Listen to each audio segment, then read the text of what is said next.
اعوذ باللہ من الشیطان الرجیم بسم اللہ الرحمن الرحیم اللہم صلی علی محمد وعلی آل محمد کما صلیت علی ابراہیم وعلی آل ابراہیم انکا حمید مجید اللہم بارک علی محمد وعلی آل محمد کما بارکت علی ابراہیم وعلی آل ابراہیم انکا حمید مجید۔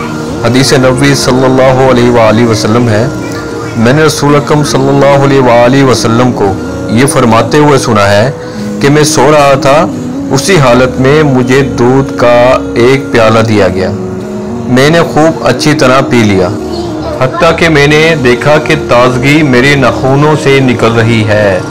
پھر میں نے اپنا بچا ہوا دودھ عمر بن خطاب رضی اللہ عنہ کو دے دیا۔ صحابہ رضی اللہ عنہ نے پوچھا، آپ صلی اللہ علیہ وسلم نے اس کی کیا تعبیر لی؟ آپ صلی اللہ علیہ وآلہ وسلم نے فرمایا علم۔ صحیح بخاری نمبر 82۔ اللہ سے دعا ہے جو حدیث پڑھی ہے اس کو سمجھنے اور اس پر عمل کرنے کی توفیق عطا فرمائے۔ اللہ تعالیٰ کو ہمیں قرآن شریف کو ترجمے کے ساتھ پڑھنے، سمجھنے، اس پر عمل کرنے اور اسے دوسروں تک پہنچانے کی توفیق عطا فرمائے۔ Please subscribe. جزاک اللہ، والسلام۔